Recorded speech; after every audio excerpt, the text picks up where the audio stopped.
Awesome. For those of you who don't know me, my name is Marina. I am the Director of Admissions and Operations. We got lots of LA folks. Cool. At TKS. And I'm really excited to be here with y'all. This is our, Angeline, what is this? Like our fifth Four. time doing this? Fourth. Okay. Four. It's our Mhm. first, fourth online masterclass with Terry, and they've been really fun and really different every time. I don't know if anyone's already been here before, but it's really cool seeing Terry work with different folks on different pieces. So it's going to be super interactive. You guys will get a chance to ask some questions later on. Oh, we got someone in India. It must be very, very late there, I would assume. Hi, Bush. Oh my goodness. Hello, my friend. How are you Hello. doing? Who's Bushan? I don't. That's my dad. That's pretty Okay, much his Nipun is account a name. former student. Happy to see you. What time is it there, Nipun? It's 5:30 in the morning. 5:30 in the morning, bright and early. I love it. I love it. We got some Love it. a couple Atlanta people. You're in Atlanta too, Oscar, right? We got at least three Atlanteans. Is that what they call you? I don't know. Um, AT. All right. Beautiful. I'm in Brooklyn, and I'm going to introduce one of my amazing coworkers, Angeline.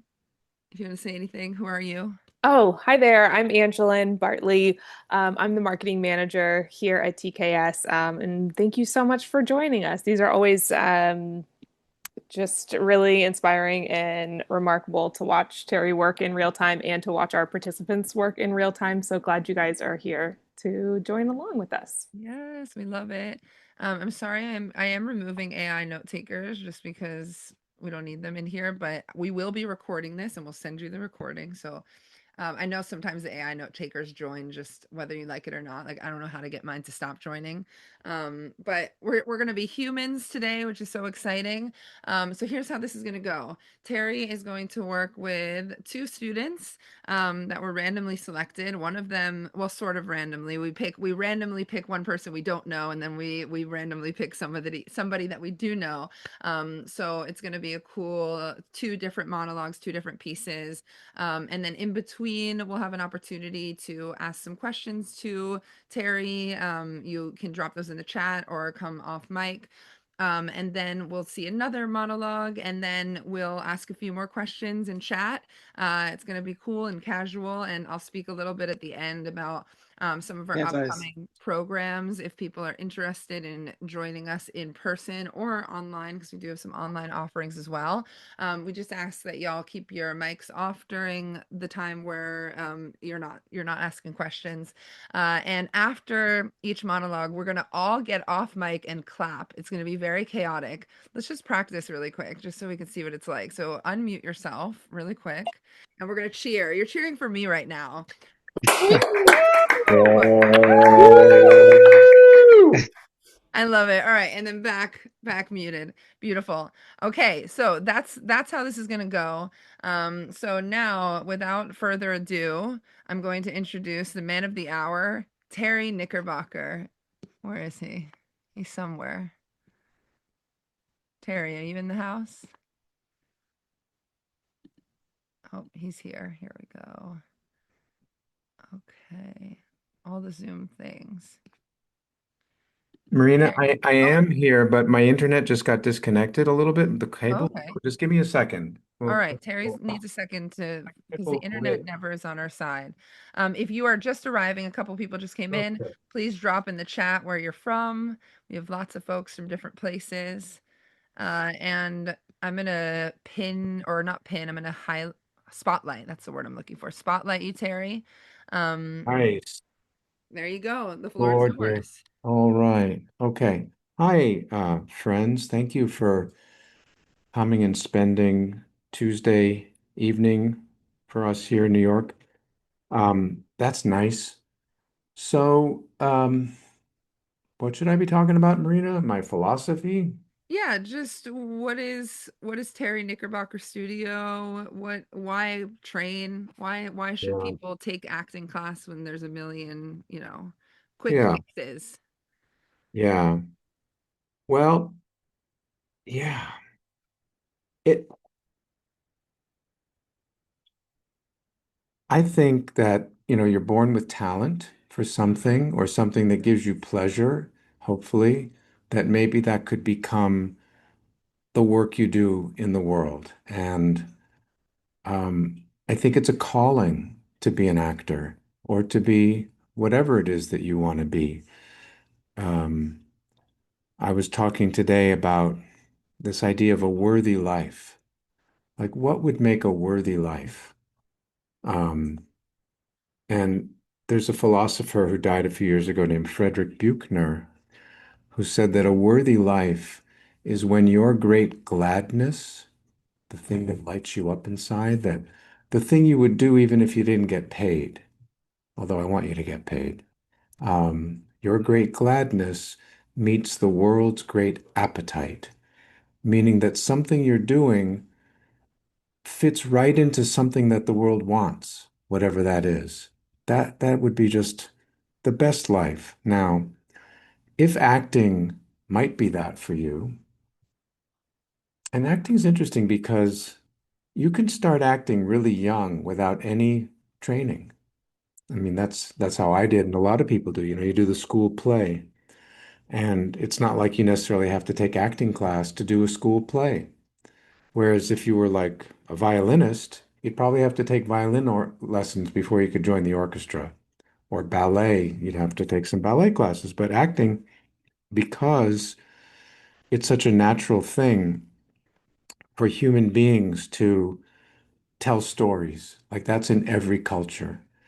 And the other thing that's natural to human beings is that they're mimetic creatures, which means they imitate. Like I have a 4-year-old daughter, and she can't have enough babies. Like she has so many babies, and then she needs more babies. And Angelin's nodding because she has a daughter who's a little bit older than my daughter.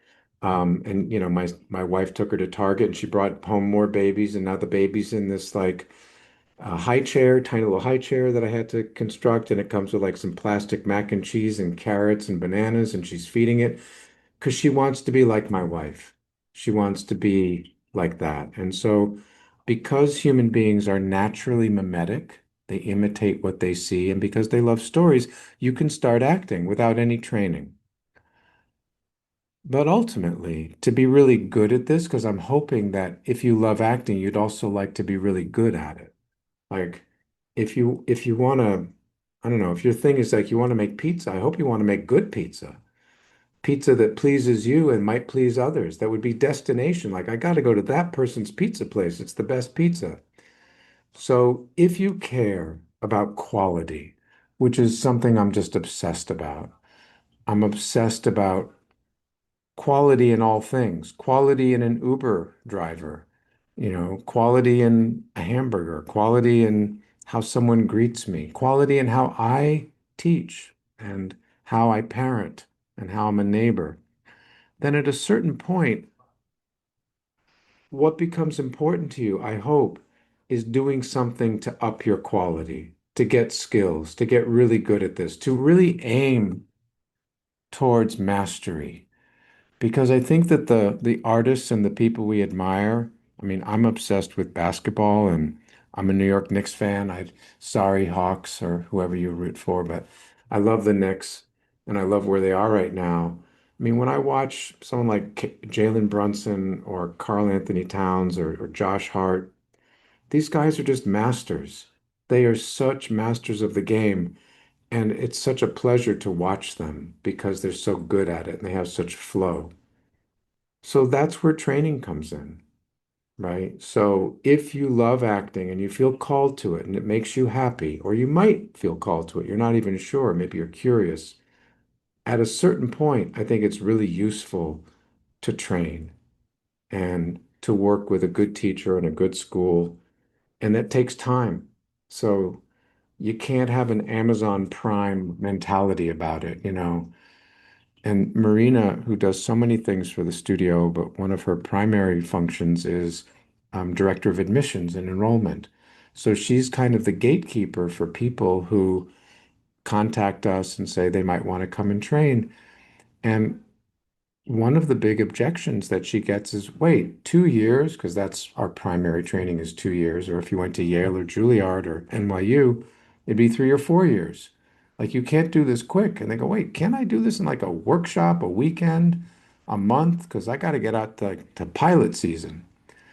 And I don't think Steph Curry or Jalen Brunson or whoever you admire, Viola Davis, Denzel Washington, got where they got with some shortcuts. So the bad news is there's no shortcuts. The good news is that when you train, you feel really proud and you get better and better. So I really believe in training and I love acting and I love art and I love what it does to the people who do it. I just had a class and the class was so inspired. It's a second year class and their work is just so beautiful. It's just so rich and they're so engaged in it. And it feels good when you do something well, right? So that's my little manifesto. I don't know, Marina, if that did anything for That us. But that did something for me. I mean, if that did something for you, if you want to, I was gonna say earlier, you can emoji react just so we know there's humans here and no robots. You can drop something in the chat. Thank you, Fred, for your little note. He said, acting, both the easiest and most difficult art form there is. in many ways, Fred, because it's so transparent, it's the most direct art form.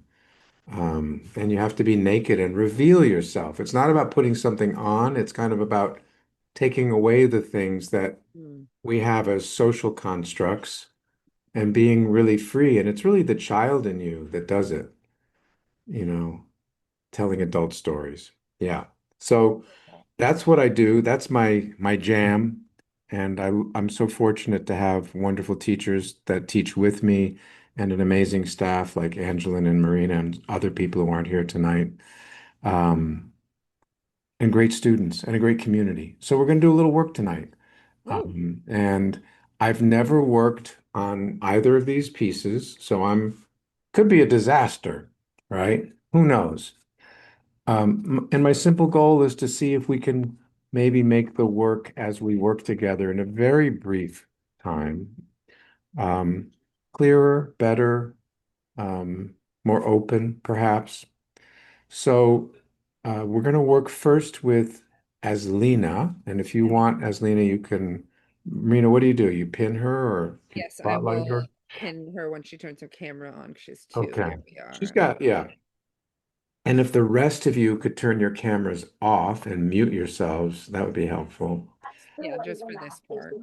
Um, and Aslina, what made you want to do this tonight? How did we get so lucky to have you here tonight? I was looking at your studio for a while because I worked with David at HB. Uh-huh. David who? Oh, David Devlin. Devlinger. Yeah. Love David. David teaches for us. I've known David for years. He's a Yeah, he recommended you. oh, So, that's nice. Well, he's a very good guy and a very good teacher and a very good writer and a very good actor and funny. yeah. Yeah. And a very good dad too. He's a lovely dad and husband. And I directed him in a play he wrote about the pandemic that we put on film a while ago. So we've known each I other. saw that. Yeah. Ah, it's fun, right? Yeah. Yeah. Yeah. True story. So tell us a little bit about the piece that you've chosen. I have it in front of me. Yeah. Yeah, this piece is about a mom who basically gave birth to a child with some defects, and she's struggling to take care of her child. So it's a story about her resilience. In the midst of enormous challenges, and one of the reasons that the child was born, from what I can tell, with that word defects is a bit loaded because Yeah, that's not the right word. I'm sorry. no, that's fine. But because the child was born at 25 weeks, um, premature, there's all kinds of health challenges because so Yeah. much happens to children to get ready to come out, and they need to stay in the womb for 9 months usually, Mhm. right? And sometimes you can come out a little early, but this child came out super early, right? And so as a result, the child has some significant health challenges. which Yeah. you're part of. And and this is from a play called Mary Jane by a wonderful playwright named Amy Herzog. And who are you speaking to in the play? I'm speaking to a younger girl that's come over. I believe it's my sister, it's my niece. And what is the event that causes you to reveal this to her? What's happening between you? She's curious as to like whether my child is capable of like thinking and feeling, and she's basically asking like what what is the condition, and she's trying to learn more. Right. And do you like her? Yes. Great. Okay. Um, so how would you like to do this? Um, yeah, I can start whenever. Okay. Do you need anything? I'm going to put myself off camera. That's fine. I'll just step in and then sit Okay. down and we can start. Whenever you're ready. Okay. Okay, thank you.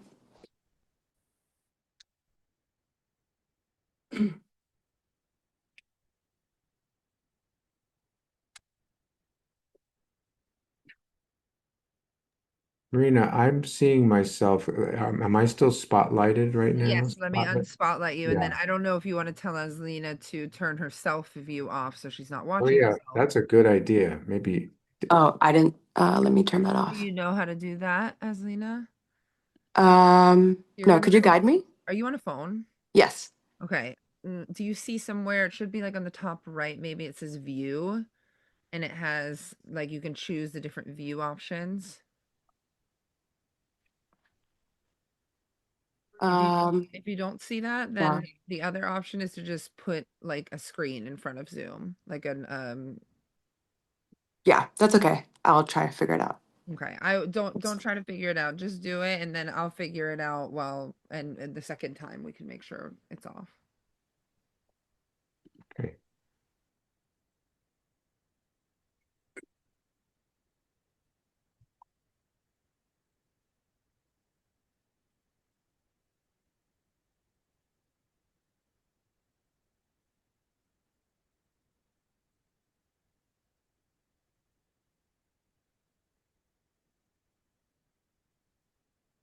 My water broke at 25 weeks.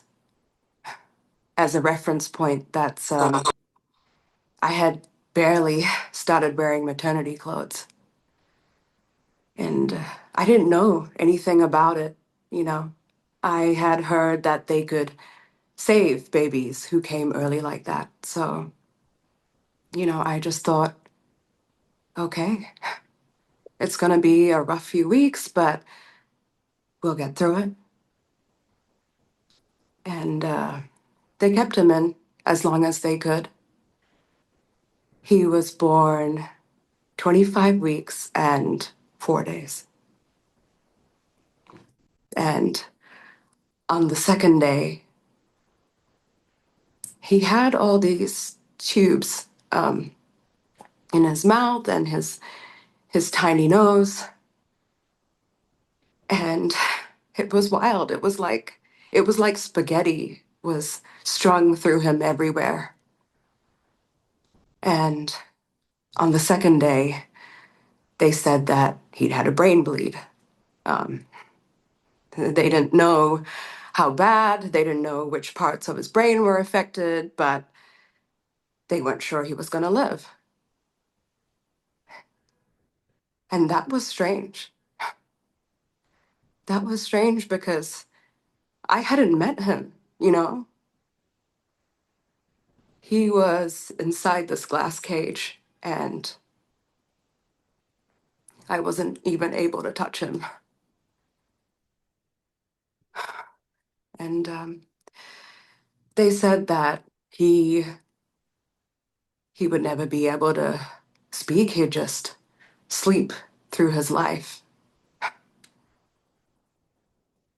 But he'll come again sometime when he's feeling better, and you'll see.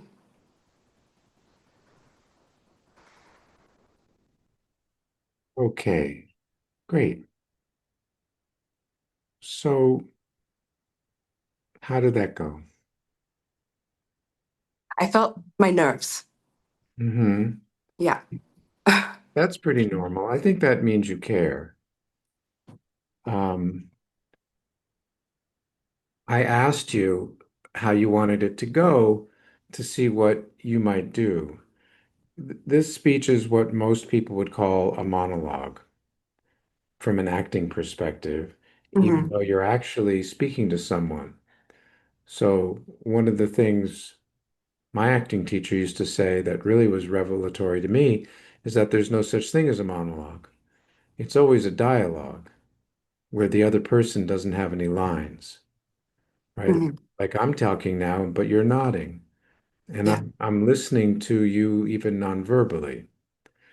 So I had wondered whether you, since I asked you who you're speaking to, might have wanted someone who's maybe with us tonight to have as a person to talk to, because I think that might help you and it might also relieve the nerves before we even get to what you're doing with the speech, just to create the reality Hmm. of I'm having a conversation with someone who I like and who doesn't know much about how this works and who I want to share this with. So do you think that Yeah. would help? Yeah. That's a great Okay. idea. Okay. So, Marina, we need a volunteer to come Could on I camera and talk to them. could I request Anjali or Miles to come up? Do you know these people?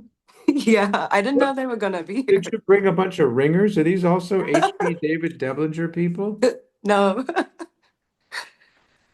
Well, how do you know these people? What this is feels like a setup. Who are these Is gentlemen? Miles on or Yeah. Anjali? Yeah, they're Oh, there. okay. Hi, Aslina. Hi. How do you know each other? Yay. What is going on Yeah. here? We took acting class together in LA. She's in New York now. But we are still friends. And this is just a Oh, happy coincidence. I had no idea this was gonna happen. this is astounding. And Miles, we're only going to have them talk to one person, so you can Yeah. just be hanging out. But Miles, have we met? Because you look really familiar to me. We have met. I took your summer 8 week intensive, I don't know, 2 years ago now, Oh 3 years yeah. ago. It was How on did Zoom during how the did I pandemic. do? How did I do? Um, how did I do? How did How I did do? you do? I knew you. You look familiar. Yeah, I remember you. He Uh, speaks very highly and he was like, I think you'll really like him. And so he dragged me along to But this then as well. you ghosted me. You disappeared. I've been to LA a couple times since then. You don't write. You don't call. I I honestly didn't know that. That's news to me. All right. Well, we got to get you on our mailing list, Marina and Angela. Okay. So what I'd like you to do, as Lena, is to pin, or do they need to, Marina, because you're going to spotlight or I'm gonna what? spotlight them, and I'm gonna, Aslina, I have my phone now. I'm gonna tell you how to Okay. hide yourself view. So you're gonna scroll on the bottom, all the way to the end. You see like where it says more, Yeah, and then oh, sorry. You're gonna press meeting settings, and then unclick show self view. Do you see that? got it. Thank you. Beautiful. And then Terry, this is not Miles who I'm looking at. No, Person Anjali. Angeline, great. Sorry, your name says Miles. it does. Angeline is the one Angelie, spot. no N. Thank you, Terry. Angelie. Yes. Names are important. Angelie Yeah. is already spotlit, so we do not need to Okay. pick All her. right. So we're going to do it again. And um, it's a little bit of a shame for you, uh, Aslina, that you see at the end, you say, well, you'll come again when he's feeling better, you'll see. The health challenges of your son are such that so often there are challenges, but every so often the sun comes out and you adore this child. And what could easily have become a death is not a death. It's actually a 3-year-old boy at this point. And you're telling the origin story of how this happened, but you also feel so blessed Yeah. to have this child. Mm. So see if you can enjoy taking your niece through this so that she can have an understanding that it started out really hard, but it turned out much better than we would have ever thought, right? Yeah. And put your attention on Anjali, and even though she doesn't have any lines, Mm. there may be some things that she does that affect you, that affect the way it comes out. So we'll start with that, and then I'll have some other things to say. Okay? All right. Sounds good. Yep.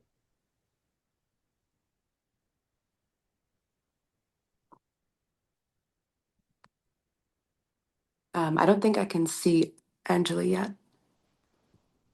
Hello? Can you see me now? Okay. Yeah. Oh, I can see her.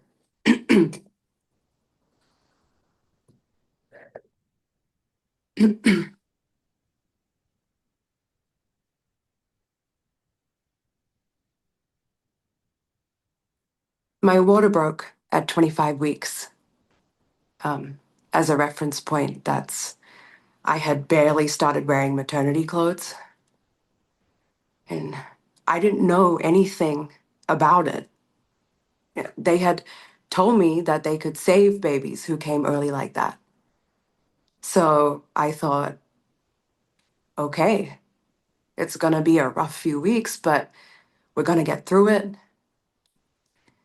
They kept him in as long as they could. He was born 25 weeks and 4 days. And on the second day, he had all these tubes in his mouth and his tiny nose. And it was wild. It was like spaghetti was strung through him everywhere. And on the second day, they said that he'd had a brain bleed. But they didn't know how bad, they didn't know which parts of his brain were affected. They but they weren't sure he was going to live. And that was crazy because I I hadn't met him, you know? He was in this glass cage and I wasn't able to touch him.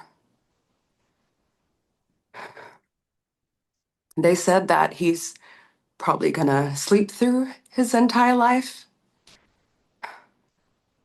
but you'll come again sometime soon and you'll see. Okay, good. So, a couple things.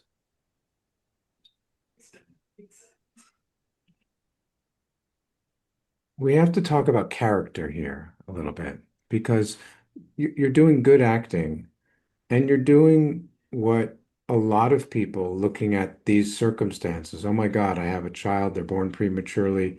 They had all these things at the hospital. They have so many problems. My gosh, that's so painful, right? I see you having a lot of empathy for what you imagine is the character suffering and also the child suffering.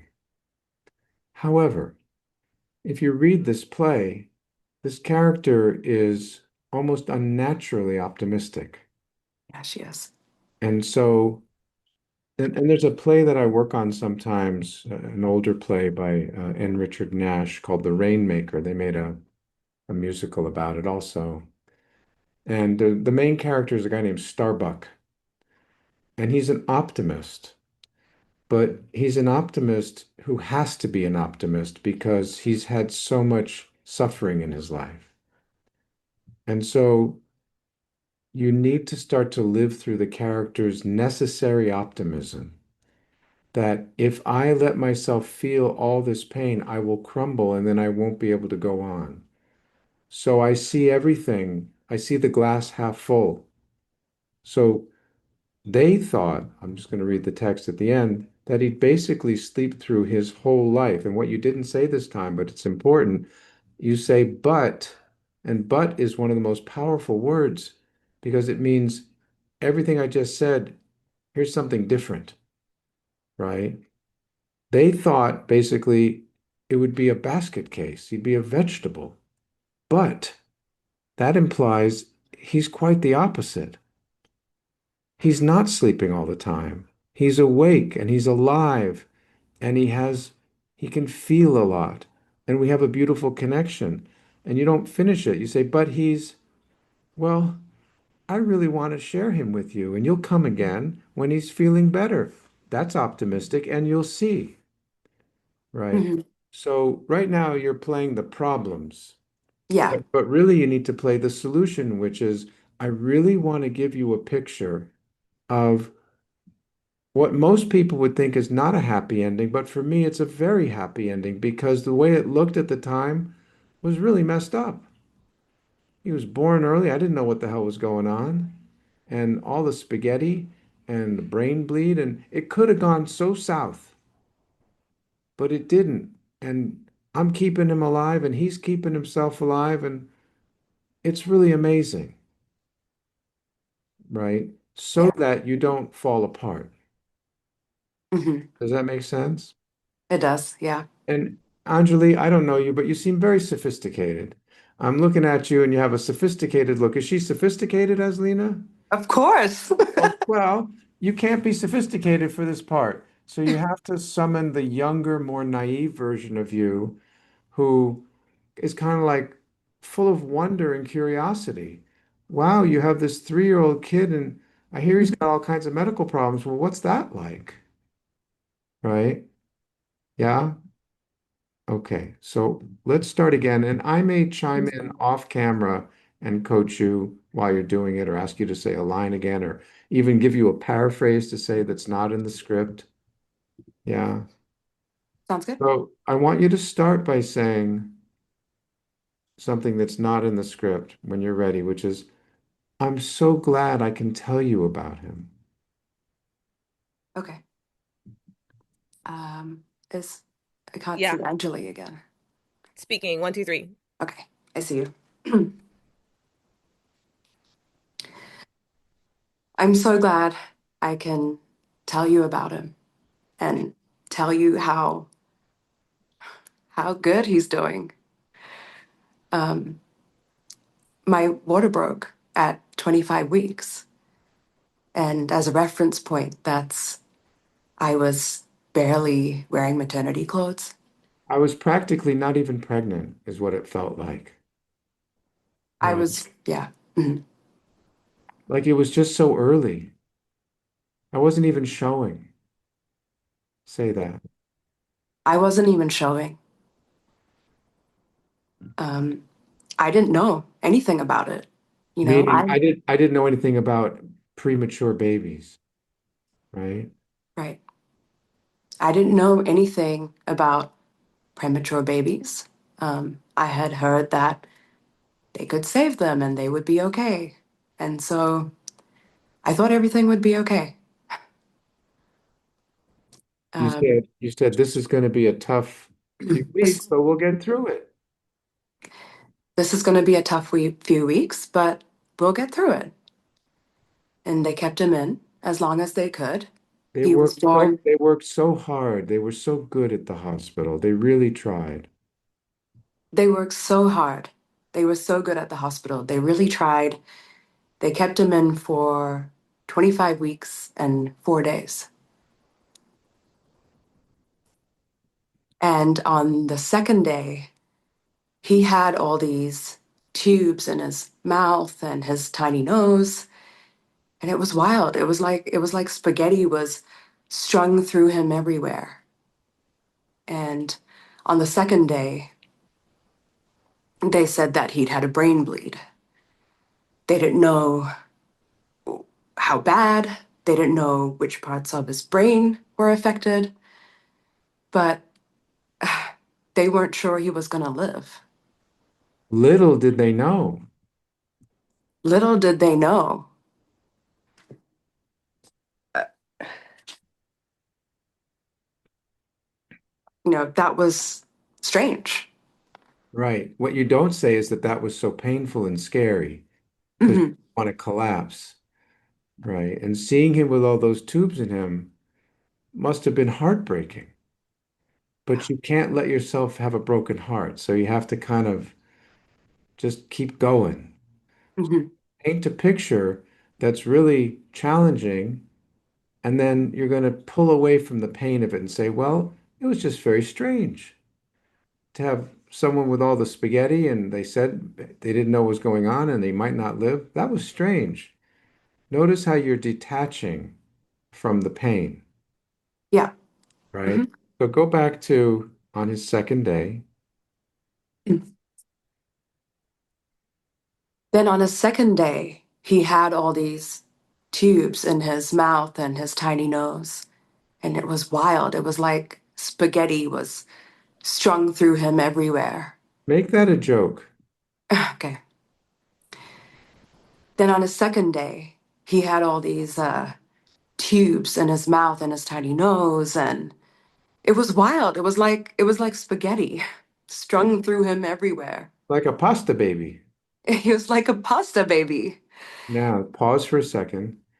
I want you to close your eyes and imagine you as a mother with this helpless creature just completely fucked up over there. See the tubes, see all that.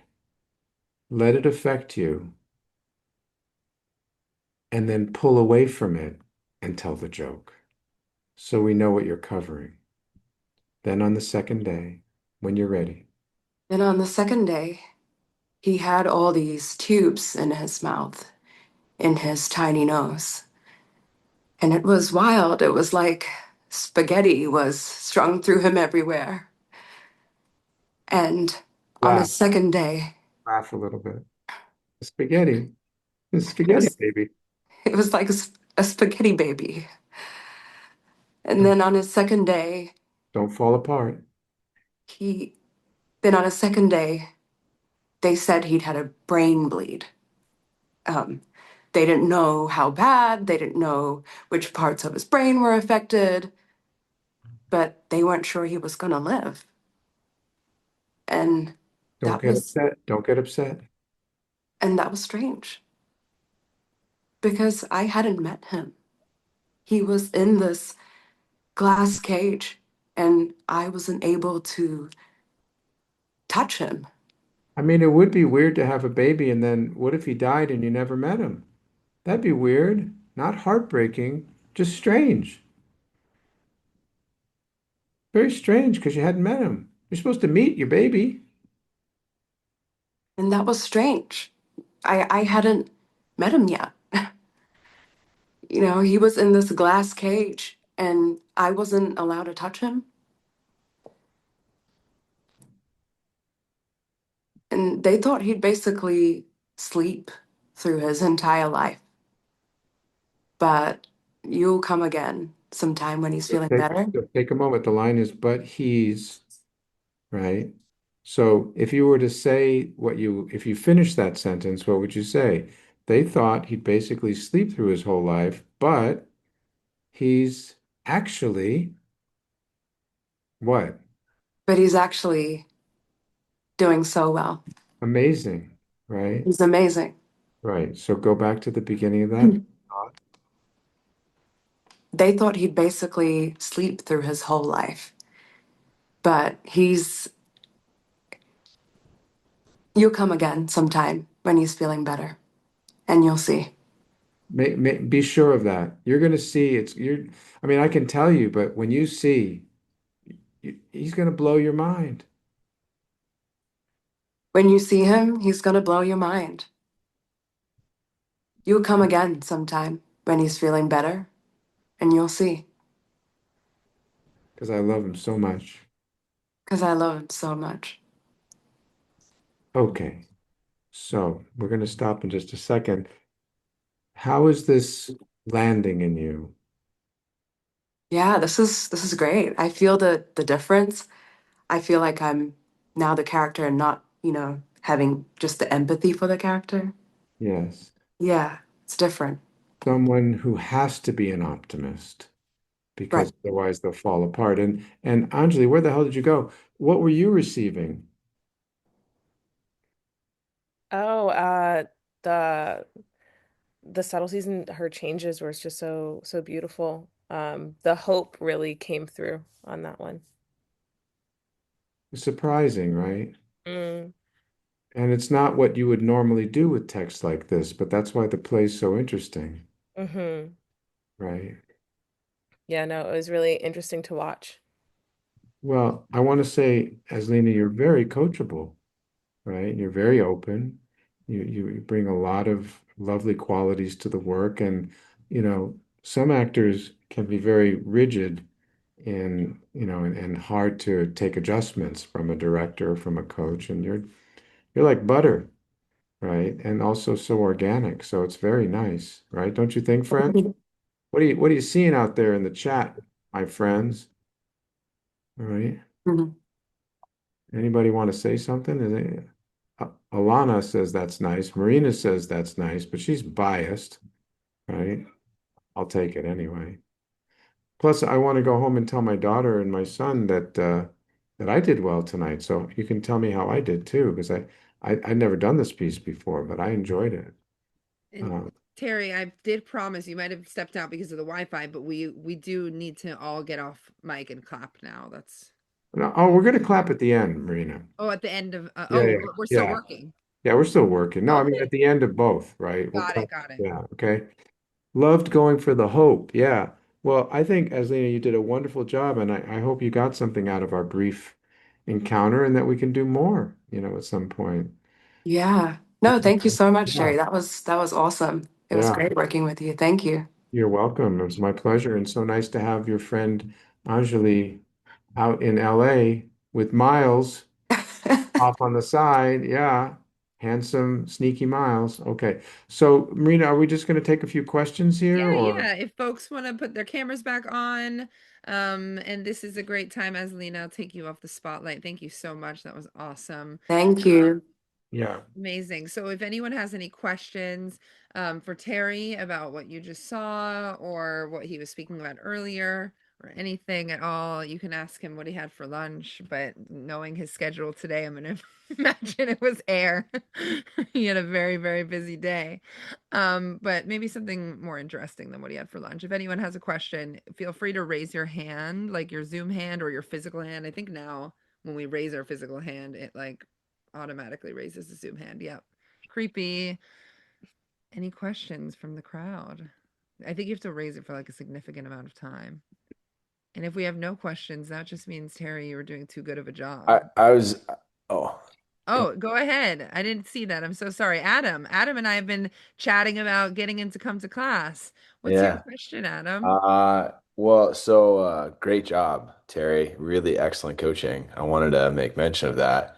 Uh what I'm curious about is when you're finding these sort of the this choice that you made to kind of cover this like finding sort of a parallel in another piece of work to sort of explain a situation added such a level of depth to the character, where does that decision making or at least that initial thought process come for you when you see sort of a text like this to pull from those sort of, because it almost seemed like a juxtaposition.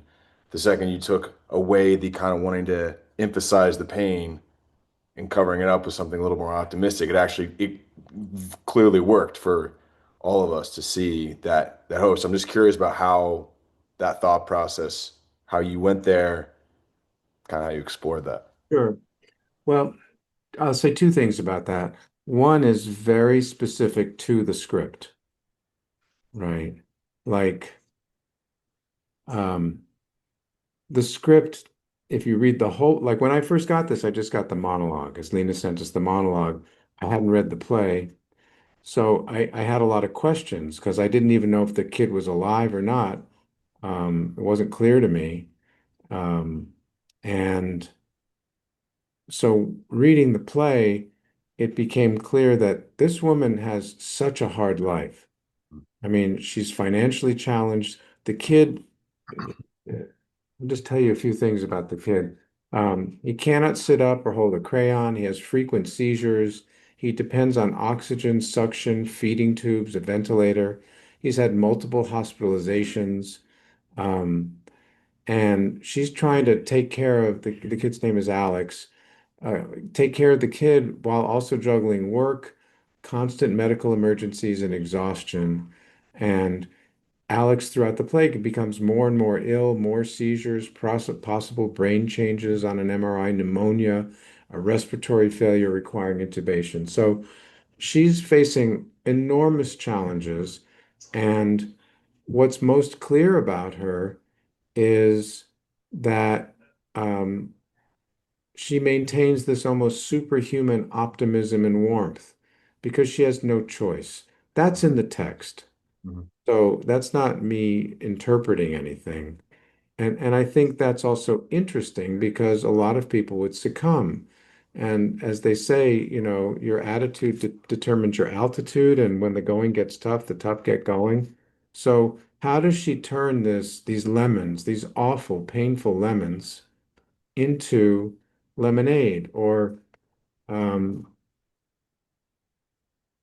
uh, that wonderful book, Man's Search for Meaning, by Viktor Frankl, who was a survivor of a Nazi concentration camp, and in that book talks about who survived and what kept them alive.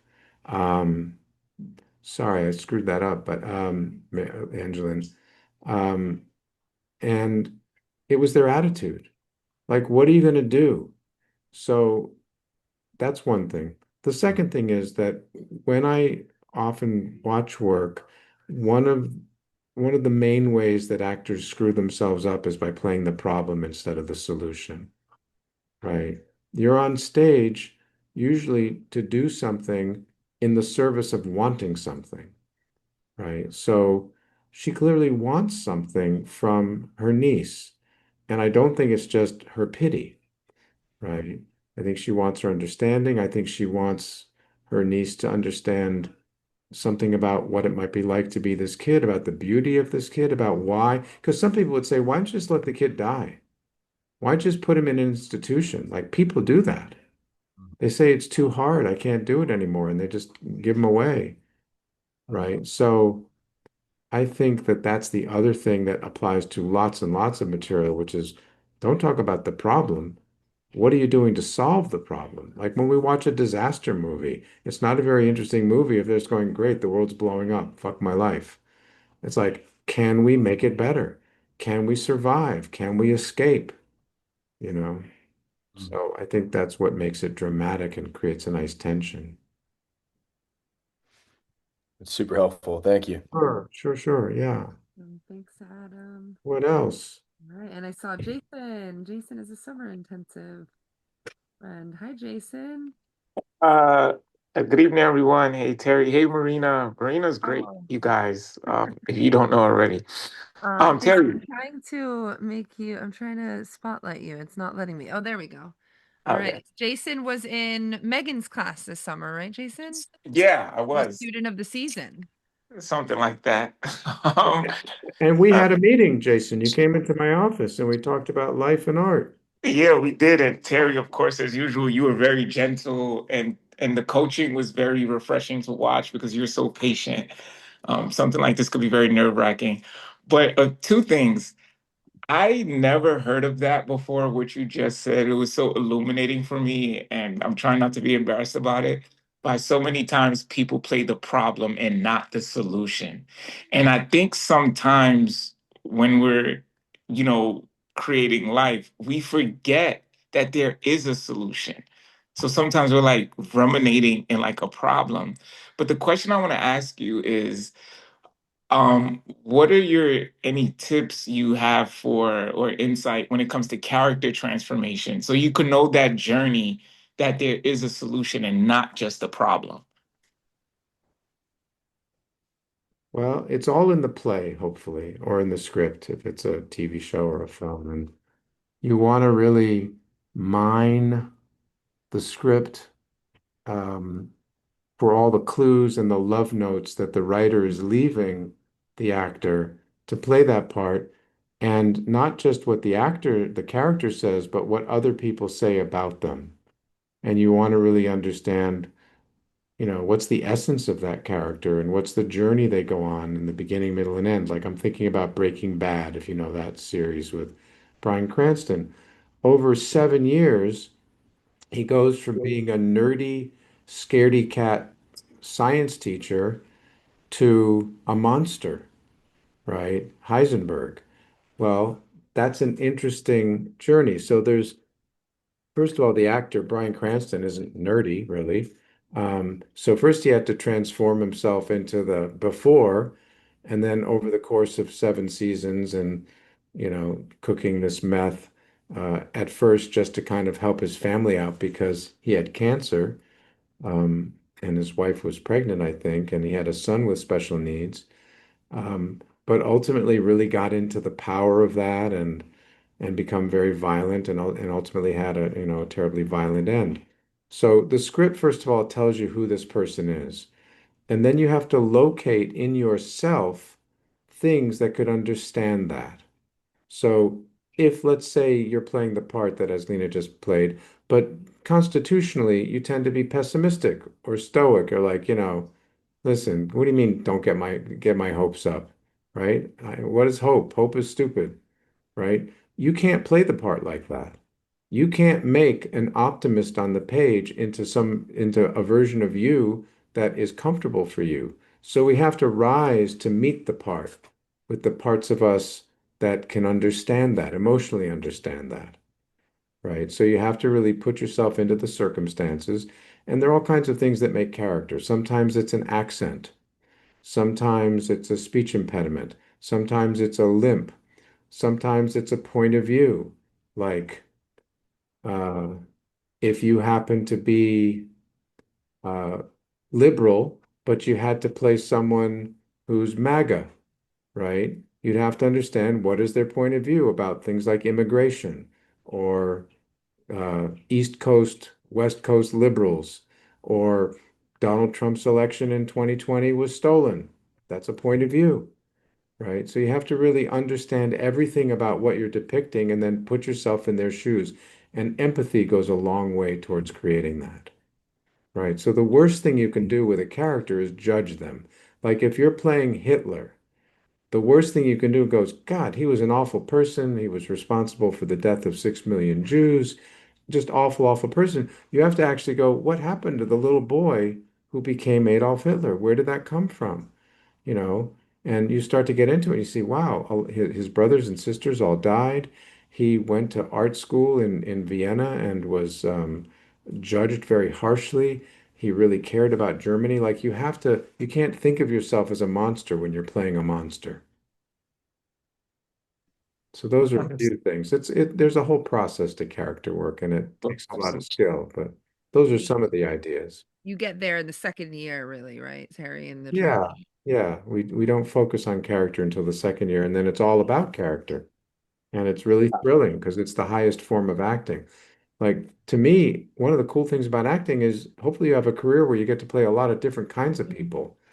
And that can be kind of an escape for some people from the humdrum nature of their ordinary daily life, right? Like to me, a nightmare as an actor would be to be on the same show for 20 years, Hmm. right? Like God bless Mariska Hargitay in Law and Order SVU. She's fun and she does her work and she cares. She's created a foundation for survivors, but man, I want to play all kinds of parts, you know? Yeah. That's what's fun. Jason, we're waiting for you to come to class again. We're here when you're ready. Yeah. All right, we'll talk, Marina. I What's don't Thanks, up? know. Terry. Marina, I could retire, I know. And right? Terry's been threatening to move to what is it, Copenhagen Yeah, I for like it for there. over a year now. So Yeah. we don't know. So But don't it's don't good to wait, see my you, friend. Jason. Awesome. All right. I want to move on to the next monologue, but if other people have questions, hold them because we will still have some time at the end. But I just want to make sure we get to all the things. So I'm going to add our friend Oscar Rockwell in the house, coming in from Atlanta. What was that symbol you did? The AT. Oh, it's eight down down. Okay. I don't think I should do that. I'm not from Atlanta, Probably but not. You're not a true ATLian. not at all. All right. I'm gonna stop talking and let y'all take it away. Well, first of all, that bloody airport is so big. in Atlanta. You got to take a train. Busiest. It's so big. Yeah. And Well, I do like the food down there, and I find the people so friendly, I must say. And we met down in Atlanta. yeah, And we first worked together down there at yeah, Drama Inc. yeah. And which is a lovely place down there that we have a partnership with, and I go down to every year, and they come up here every year to teach. So, Oscar, tell us about this piece and what's going on. What is the material? So this is a play by Annie Baker called The Aliens, and it's a story about three guys. Two of them are older; they're like in their mid to late 30s, and they're kind of like beatniks. They've kind of dropped out of society. Neither one of them like finished college or high school, but they're both kind of gifted and talented in their own rights. And this younger gentleman starts working at the coffee shop that they always hang out at. And they don't really hang out in the coffee shop. They kind of hang out behind the coffee shop, which they're not really even supposed to do. So they're basically loitering. And but they befriend this new younger guy who starts working there. And one of these two older guys, he passes away. He dies of a drug overdose in the play. And so the part I'm reading for is the part of Evan, and he's the younger guy, and he's basically kind of trying to come to terms with this death and the situation. Um, but he's also reaching out to a girl that he recently met at like a summer camp for he was like a counselor in training at like a Jewish music summer camp. And so he's reaching out to this girl that he met at the summer camp, trying to see if he could go visit her in Boston. And the way I read it, he's really just reaching out to kind of be in contact with someone. There seems to be this big hole in his heart and in this place in his life right now. So he really is just trying to find contact. Because he's dealing with the death, the overdose death of this other companion, older companion. Yeah, Okay.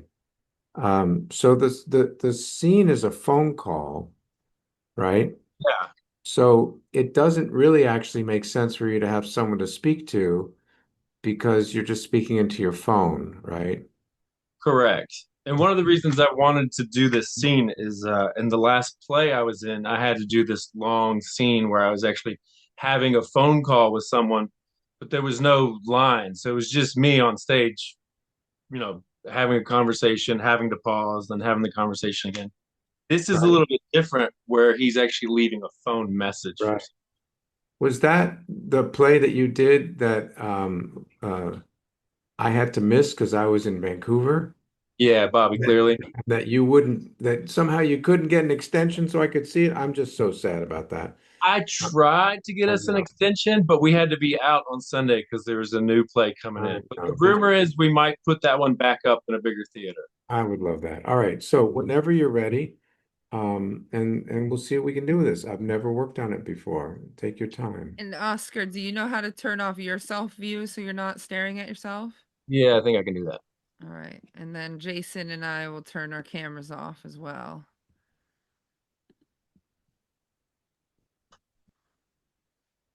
Are you in a phone or a computer? Well, I hit no self view, but all I see is myself. um, you went to the top and you pressed hide top right and you pressed hide self view. Or you Yep. press okay. Then the other thing to do since you're on a computer is just put a screen, like another screen in front of your Zoom or put it to the side. Not that. Now I can't see you. Hold on one second. Let's see if this will work.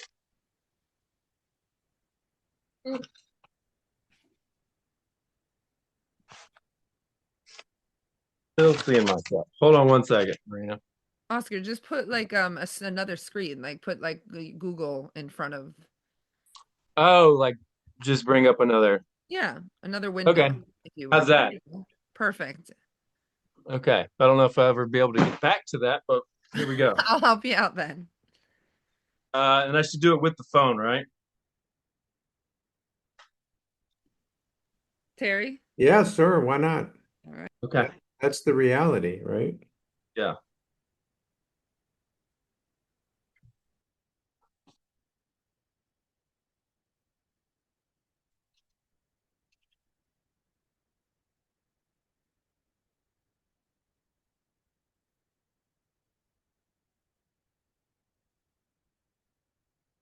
Hey, it's Evan. How are you?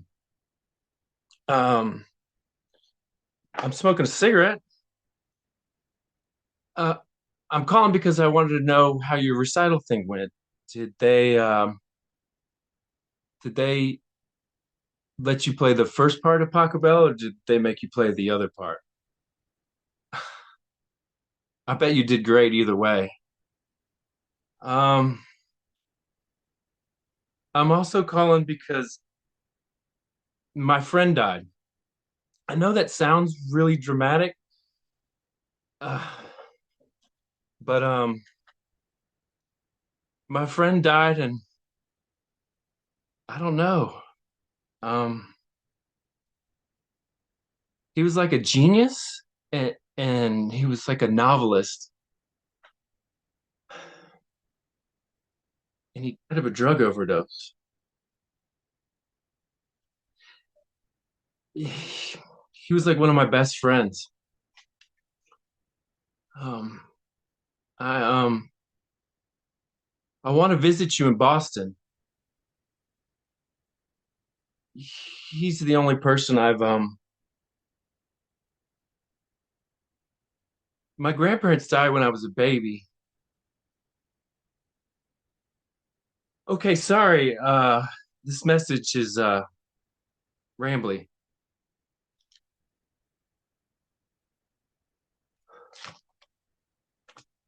Okay. Well, how did that go, do you think? Um, Poppy. I don't know if it would. I think it would be actually a little bit smoother and quicker. Um, Why smoother? I when I'm at a loss for words, I tend to speak a little bit quicker and just start throwing things out.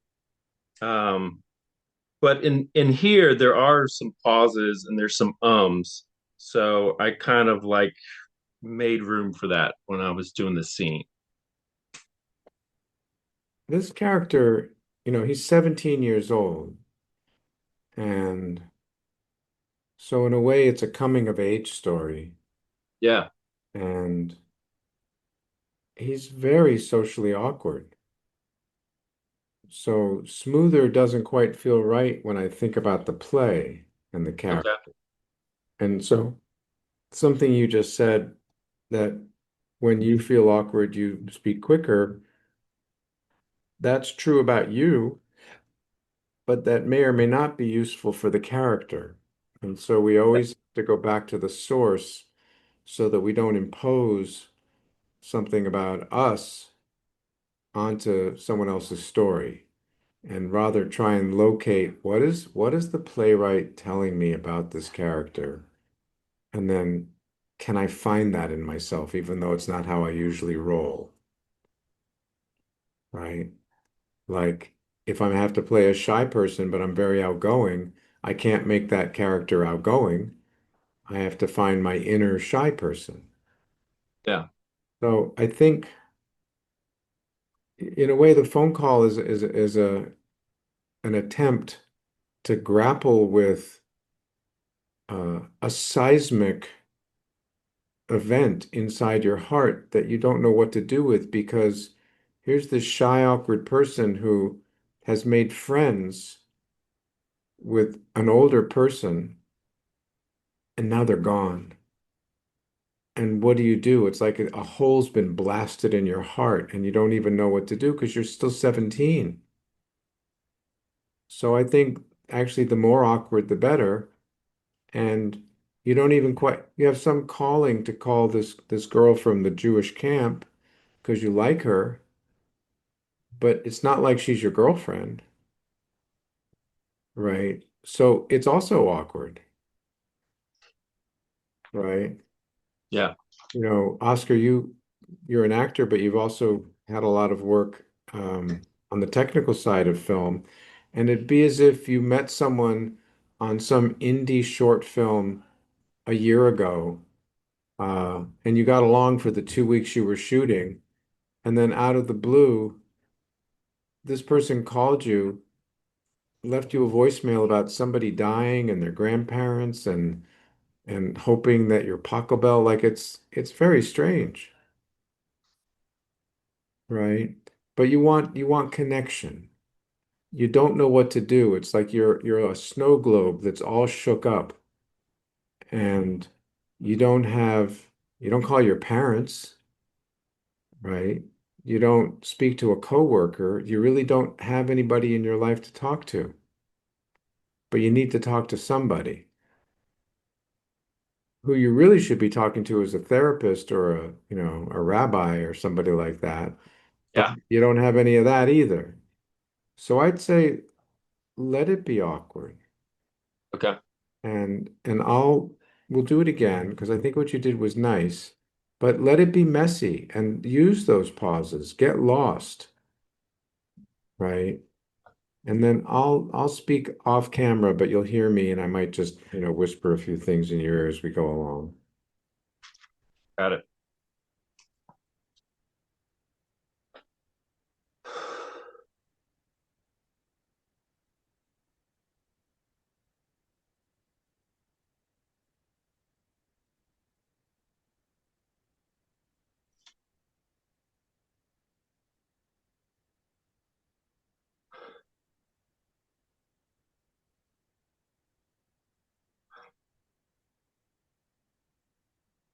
Hey, it's Evan. How are you? Um, Of course, she can't answer. That was weird. Smoking a cigarette. Well, share. I want to give you an update on what's happening right now. What Uh, I'm wearing a blue shirt and I'm outside and and I'm smoking a cigarette. yeah, Um, I'm calling. take that longer pause. Okay. Tell her about the cigarette and then use the pause. And I'm smoking a cigarette. Well, that's weird because you've never smoked before. You're not a good smoker. So guess what's new? I started smoking, kinda. Kind of. Um, So uh, say like here, not everything has to be peppy, right? yeah. Here's an update. I need new underwear. Um, Here's an update. I need new underwear and I'm smoking a cigarette. I'm calling because I wanted to Pause, see how. pause, pause, long pause Okay. after Smoking a cigarette. cigarette. Yeah. And inside you're thinking you don't know what to say. What can I say next? This is probably weird for her. She doesn't know why I'm calling. Maybe I should explain. I'm calling because I wanted to see how your recital thing went. Now Um, that's a lie, but that's just going to get you into the thing. You're not calling because you want to know how a recital thing went. But it would be too weird just to say, I'm calling because a friend died and I don't know what to do about it. So you have to kind of go around the mulberry bush a few times. I'm um I'm calling because I wanted to see how the recital thing went, and if you got to play Taco Bell or if they made you play the other part. Um, and I bet you were good. I bet you were good either way. Um, I'm So we're going to start again. Similar, you have problems, but you don't want to play the problems, right? You don't know what to say. You have this grief event inside you, but you don't want to leave a weird message. So you want to try and be authentic, friendly. I remember stuff about you because you were playing that music, and I just wanted to see how it went and let you know I was thinking about you. Shit, what do I say? And then all the weird thoughts happen in the pauses, gotcha. right? So start again. Okay.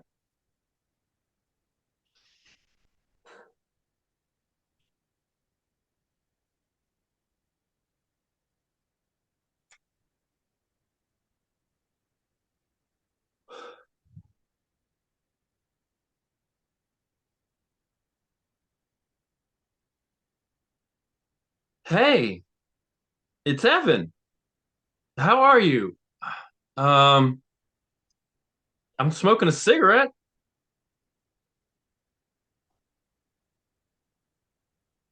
Um, I'm calling because I wanted to know how your recital thing went, and if you got to do the first part of Pocket Bell, or if they made you play the other part.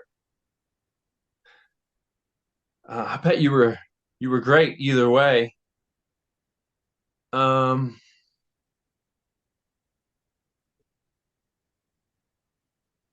I'm also calling because my friend died. Make that a question. It's written with a question mark. I'm also calling because my friend died. Um, I know that sounds dramatic, but my friend died, and I don't I don't know. Um, But you don't know. That's a full sentence. You don't know. You don't know what to do. You don't know what to say. You don't know how to handle it. my friend died, and I don't know. Um, he was like a genius, and he was a novelist, and he died of a drug overdose. Try not to make that heavy. That's just another biographical fact. He had blue eyes, and he was a genius and a novelist, and he died of a drug overdose. They're all equal facts. He had blue eyes, and he was a genius, and he was a novelist, and died of a drug overdose. Um, he was like my best friend.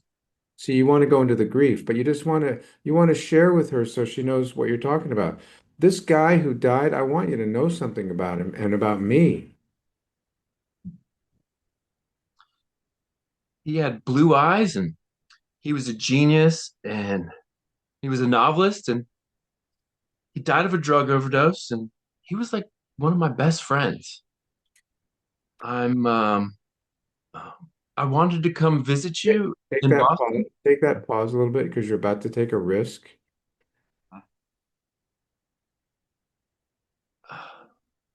And he was like one of my best friends. I'm um I wanted to come visit you in Boston. He's the only one to and my grandparents died when I was a baby. Okay, I sorry. want you to finish some of these sentences and then we'll take them away. So I'm I'm really I'm um I'm really messed up about this and I'd really like to see you. I'm I'm really messed up about this, and I'd really like to see you. I'd like to come visit you in Boston. Um he's the first person that I've ever lost. Well, he's the first person you've ever really liked too. He's the first person I've ever really liked, and the first person who's died in my life like this. And now say the text without any of that.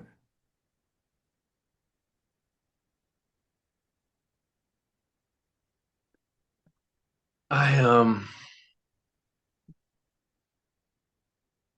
I I'd really like to come visit you in Boston.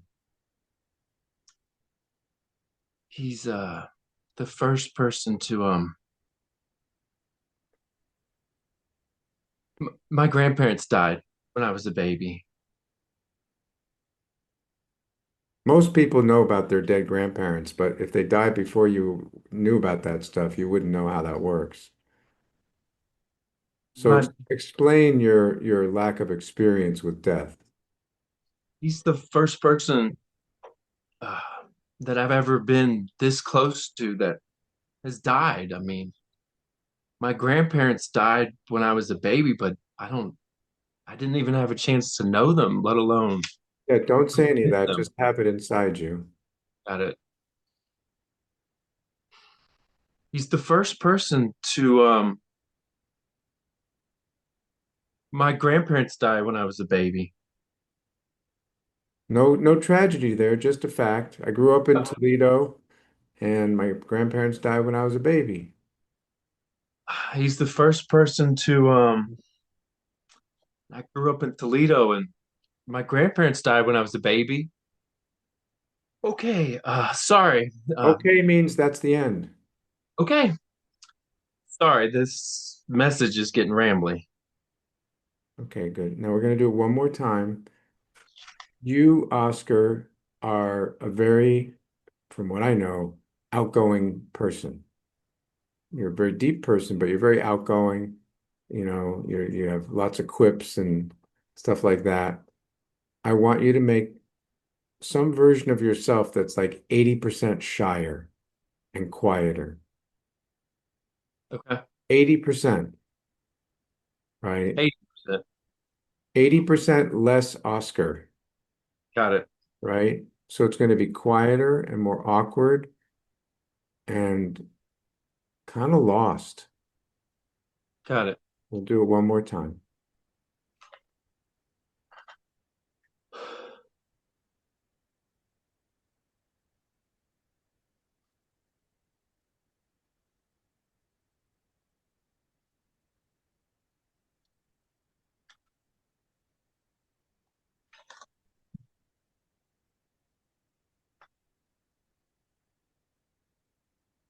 Hey, it's Evan. How are you? Less, less, less, less. Tiny, It's Evan. tinier, How are you? smaller. Um, I wanted to see how your recital thing went. Too much energy, smaller. I wanted to Tiny, see. tiny, tiny. I want you to think of yourself as a little tiny twig.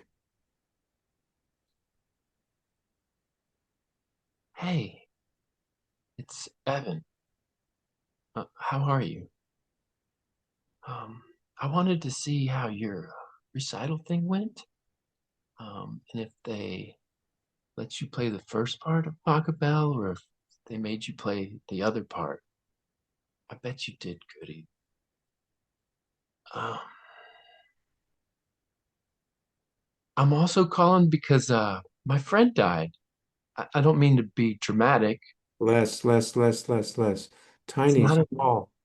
A mouse, a tiny little mouse. Uh, I'm also calling because Almost whisper. my friend died. Less, less, My my friend died. less, My friend. I'm I'm trying to be dramatic. less. I'm not. I'm not trying to be dramatic. But my friend died.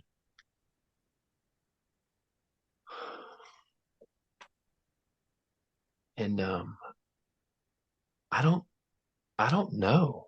Um, he was like a genius, a novelist, Less. Shy, one of my best friends. quiet and shy. He was like a genius, novelist, like one of my best friends. I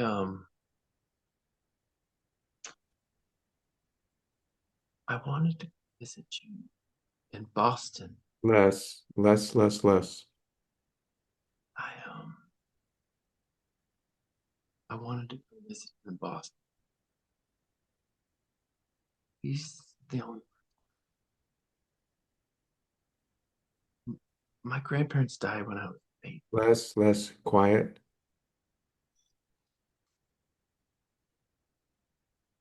My grandparents died when I was a baby. Uh, okay, sorry. This message is rambling. Okay. It's hard for you to do less, Ooh, ain't that the truth, Terry? right? But if we play the piano, we have to be able to play it loud and soft, Yeah. right? So we just got a few more minutes here and we can take some questions. But how is that for you and uh, how is that for other people out there? Um, I wanted to do this play. I actually wanted to play the part of KJ, but his monologue was not necessarily appropriate for everyone, so I didn't want to touch on that one. So I took on Evan knowing it was going to be a character not like myself and not necessarily circumstances that I would be used to.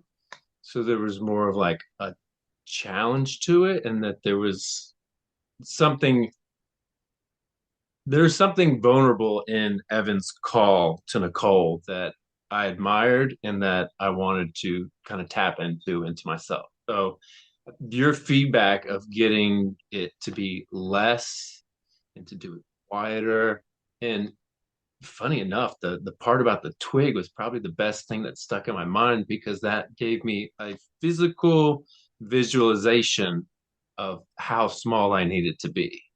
Because you can compare a twig to like the giant poplar tree I have in my backyard, and then I know I need to be much smaller, much more vulnerable and fragile and breakable in that moment, but not breaking. Hmm. Yeah, I agree.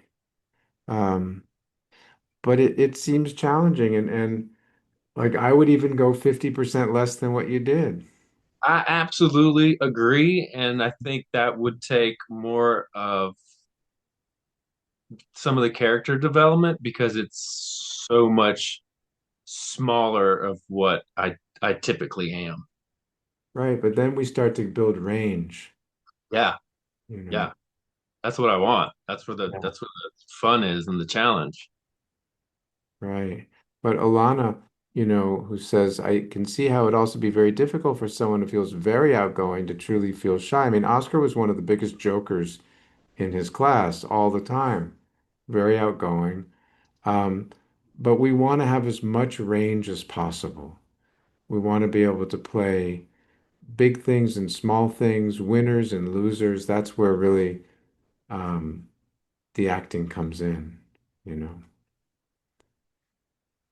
Yeah. So, Marina, I'm going to turn it back over to you. I don't, you're a great MC. Do we have questions? And then Yeah. we will skip. I see. Is it Rashawn or how do you say your name, You were Elliot? right the first time. Yeah, it's Oh, Rashawn. all right, beautiful. Is your hand up because you want to say something? I do have a question. Oh, please go. Yeah, and All then right, then let I'll me turn it see. over to Marina. There you So, go. I guess my question is going on basically into the scene that Oscar just demonstrated for us. What can an actor do when impulse isn't trying to show up at all? When there's feels like there's nothing happening internally. Like we have the idea, we did our homework, but it's not showing. It comes off flat, one note. What could be some tips for that? No, I mean, first of all, you never have to show anything. If you have it, then we'll see it. So you're never trying to show anything in acting. You can't hide emotion and again it's this reveal and there's something very naked and transparent about acting. So I wouldn't worry about showing.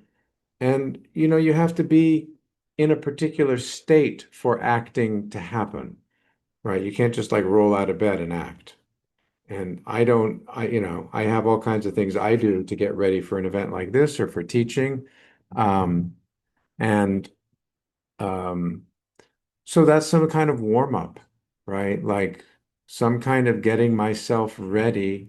Um, you know, like I don't know. Last night I have to redo the insurance for my house and my car.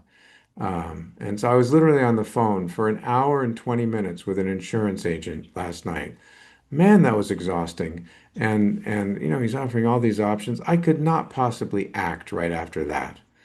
So I need to do something to kind of like step away from whatever my everyday cares and woes are, or maybe if I fell in love, I'd have to kind of cool down because I just want to be with my beloved. But I have to get to an open, available, physically open, emotionally open, vocally open. Like I have to really be ready for whatever the acting job is, which it's a different warm up depending on the job. If I have to play a shy person, I'm not going to be like running around like making a lot of noise because that's not going to help me get ready for that.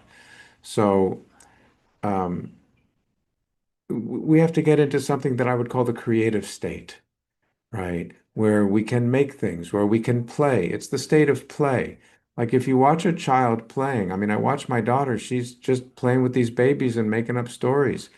Or you watch a kid at the beach and they're just like playing with sand. It's not because they want to go to MIT. They're not like getting ready for architecture school. They're just like playing. And it really is the person that plays inside you that does the acting. So I think you have to kind of do some practices that invite that. Maybe you need inspiration. Maybe if you're feeling really dry or bored or discouraged, you need to go to a play or go hear some music or go to a museum or go into nature, or go to a puppy store or, like something to just like prime the pump so that you get into a place of openness and availability and hopefully that'll generate some impulses. Yeah, Thank you, Terry. Great sure. question, Sean. All right, so I want to honor the time, but I still want to get to some questions. So if anybody does need to leave at 8:30, I just want to drop the link to book a conversation with me. If you have questions about what else we do here, you were inspired and want to learn more or take a class, some of you are already in conversation with me, so keep talking to me. Don't ghost me. We have a list of people who ghosted me, and they're on my shit list. So don't be on that list. Adam, I know that's not going to be you. We're talking. So get in touch. I did promise that we would clap, and clapping is deserved because as Lena and Oscar were super present and did the work. So, oh, thanks, Jason. You're also an MVP. So get off mute, and we're gonna applaud, and it's gonna sound insane. Here we go. Woo! Woo! Amazing, amazing, Yeah, yeah, yeah, yeah, amazing. Great job, yeah. everyone. I love it. I love it. You can mute yourself. My Pilates teacher always applauds me because I'm the only one whenever she asks us to make noise, like, exhale loudly. I'm the only one who doesn't. She's like, humans don't like to make sounds. And I'm like, theater people will make sounds. We're not scared of that. So I love that about us. I see a lot of nods. So if you have to log off, uh, you may do so, but we'll stay on for another about 9 minutes if anyone else has any questions that they'd like to ask. I see Angeli and Miles. I don't know who has a question. Maybe they're going to speak at the exact same time. We're going to find out. And one of Nipun's friends, then that's not your father unless he's a very young looking fellow. All No, right. no, no. He's a So human friend Angeli who's and also. Miles, and then Nipun and his friend. Oh, They're frozen, Angeline. Oh, there they are. They're back. You're a oh little no. frozen, Angeline and Miles. What are you That doing over there? right when we asked the question, Yeah, yeah, go. everything was good up until now. I Yeah. know. Um, Fun. so in Oh Oscar's no. no, what? Is it working? I think It's so. We're working. good, You, right? Yeah. yeah.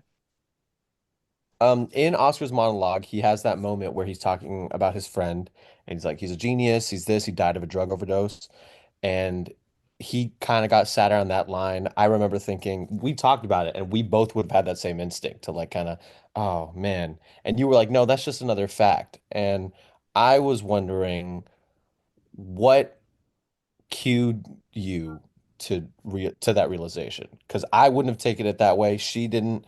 Oscar To like didn't. not play the sadness. Yeah, it seems so almost obvious that it's that. And is it just as simple as, well, yeah, I'm not going to answer it for you, but what made you realize maybe this is just another fact and not any sadder than the other things? Sure. Well, It was an idea. I don't know if it worked because I was freestyling. So whatever I proposed is not like not ready to be put in a museum, right? And I might watch that in rehearsal and watch it with an audience and go, well, it actually needs something else. Clearly, the character is grappling with a lot of pain, similar to what the other woman's character, the woman with the baby is, and I always find it interesting in acting to play against what's going on, to play opposite. Um, what just came to mind right now is when Hillary Clinton and Bill Clinton, after the Monica Lewinsky thing came in, and the evidence was there, they were on 60 Minutes, and he was running for his second term in office. And I would venture to say that probably Hillary Clinton had a lot of feelings about Bill and, getting sex in the White House with an intern. But her job was to maintain a united front because she also wanted Bill to win the election. So I think she was covering quite a bit and putting forth a very positive outlook and meeting America and all kinds of stuff like that. And the texture of that, it's like food, really interesting, spicy food that has a lot of levels to it. So what's obvious to me is not always what's interesting. What's obvious and is true is that he lost this friend and it means a lot to him. But he also, as he says, he doesn't know anything about death. He doesn't quite know what to do with this. He's calling a person who he doesn't even really know that well because he doesn't know what to say and he doesn't want to scare them away. He really needs a friend, but he doesn't know how to say it. So what I thought would be interesting would be kind of the survivor in him not going close to that. And maybe you, since you guys have done some acting classes and you know how to be good actors, I bet you've seen some people in acting classes that you were there like, wow, it's really hard for that person to open up, right? Hmm. There's always someone in an acting class who's struggling. Well, that's this guy. This guy doesn't know how to say, I'm really grieving, right? He doesn't know how to talk about that. So I think he needs to be a stranger in a strange land. That to me has a lot more pathos than someone who's wearing their heart on the sleeve in this particular case, right? So that was the reason for the choice, and I don't know if it worked. I'm not sure, right? But I think doing what's obvious isn't always what's useful.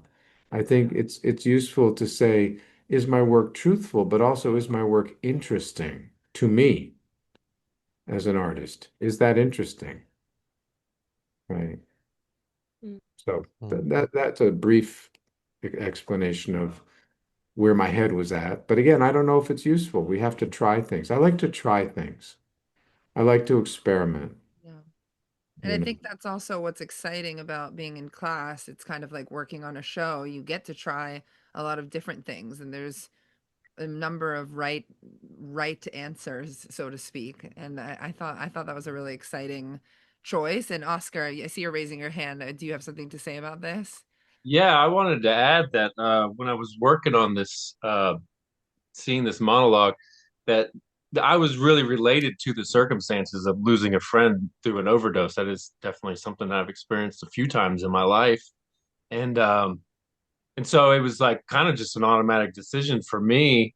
It was kind of built in, but when Terry made the correction to like just treat it as just a fact, like you got a blue shirt on, and it's just as simple as that. That to me in the moment made it more interesting for me to say that line because I already knew I had that pain and that feeling there. So then to try and gloss over it the way Terry suggested, I felt much better about that as far as being the actor performing that part and saying those words. So thank you, Terry. Hey, anytime. Awesome. Thank you. Thank you, Angeli, Miles, and Oscar. And Napoon and friend, you are up. Hi, can you hear us? Or me Yes. rather? What is your Hi, name? Pratik. Patik. Prateek. Pratik. Pratik. Yes. Yeah. Spell it again, but Uh, slower. what's that? Can you spell it again, but slower? Prateek. Pratik. I think I And know. are you in Delhi? Mumbai. Mumbai. I love Mumbai. So there's another teacher from New York, Jeff. I've trained here with him in Mumbai. I and Nipun met there. We used to train together there. Uh-huh. I've been to Uh, Mumbai many times. I'll come again. oh, Right. sure. I'd love to see you. I always stay in the fort, and my Oh, how favorite, lovely. yeah, and I like this restaurant called Trishna. It's a Trishna, okay. It's a veg yeah, restaurant, I guess. it's a seafood restaurant. Yeah. Oh, acha, okay. Okay, so I'll get to the question. What I wanted to ask is one of the earlier things that has been stuck in my head is talent lies in the choices that you make. So, as actors on set, your choices are dictated by a lot of factors, you, the director, the writer, and so on and so forth. But in auditions, and especially in India, the things are a bit unorganized, and you get one pager or two pager scripts with little briefs or sometimes good briefs. What can we as actors, and I know it's a muscle that needs to be trained over time, making choices and so on and so forth, but I'll still be greedy and ask, is there a way to look at scripts, a perspective that you can give me so that we as actors can make good interesting choices for our audition specifically, or rather in general, if you're performing somewhere, if you could give me your perspective on that, if there's a way to look at scripts and dissect it and make interesting choices. Well, you're not really talking about scripts. You're talking about auditions. More Right. specifically, auditions, yes. Yeah. So auditions are weird, right? It, They're they're not really. They have something to do with acting, and from what I understand, and I don't know quite how it works in India because it may be quite different. Um, an audition, first of all, tells whoever's looking at the audition whether or not you know something about acting, right? So they want to kind of see that you know how to handle text and you know how to be organic. That's the first thing, because they're going to get rid of you if you're really bad, right? Especially with tapes now. Like if you don't grab them in the first 20 seconds, they're moving on, right? And that's unfortunate, but that's the weird business. It has something to do with acting, but something not to do with acting. It's kind of just a business decision. And when you get a side, which is what we call a 1, 2, 3 page thing, and they don't give you much else, they don't tell you about the character, they don't give you the whole script. In a way, you're flying blind, right? Like that's not really setting you up to do good acting, right? And it's possible to be a really good actor who's a bad auditioner, and it's possible to be a really good auditioner who's not such a great actor, right? So you want to make as clear a choice as you can. I think it's useful to talk to friends. You know, you've got Nipun there who knows a lot about acting too, and say, what do you think about this? And maybe you come up with three options based on your best guess. It would be as if I took a photograph. If I took your photograph here and I just cut out a quarter of it and I showed it to someone, say, what do you see here? They'd be guessing. They wouldn't really have the full context. So you make what you find an interesting choice to you and you put it out there. And chances are you're not going to get the part, right? Just in terms of odds, if they have 200 people submitting, you have a 0.5% chance of getting the part. So you don't care about whether you got the part. That's immaterial. What you care about is putting out good work that you're proud of. Speaking of Drama Inc., one of the partners at Drama Inc., a wonderful guy named Jason McDonald, he's been acting for over 40 years. He's got 100 and something IMDb credits. He's an amazing actor. He's really good. A year ago, he had 60 auditions between January and June, all of which he felt proud of. This is a guy who works all the time. He didn't get one part. And he doesn't think any of those auditions were bad. It just wasn't the right deal. 60 auditions in 6 months, each of which he felt proud of because he never submits something he doesn't feel good about, and it just didn't work out. That does not mean he's a bad actor, right? And when I talk to casting people, they, of course, are looking for good actors. That helps make their job easy. So they're rooting for you to be the one. But you might not get it because you're too old, because you're too young, because you're too ethnic, because you're not ethnic enough, all kinds of, because you're too short, because you're too old. But they will remember you. I have a casting director friend who, when they see a tape and they're not right for the part, but they like the actor, they put him in a file and they put the letter R on it. And the letter R means remember. That means this actor's interesting. Even though they're not right for this project, I'm going to keep them in my short file, right?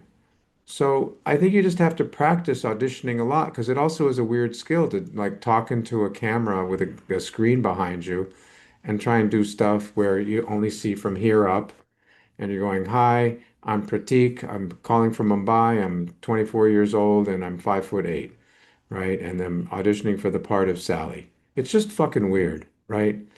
But it goes with the territory. You just put it out and try and enjoy it. Do it because you enjoy it. And then when it's done, move on.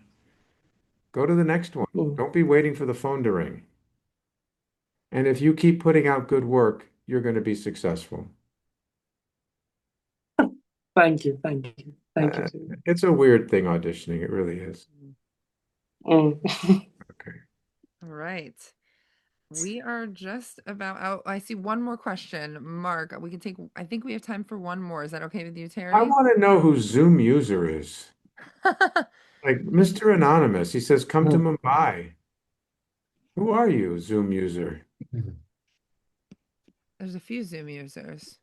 I see a Zoom Is user this, with headphones on. this one.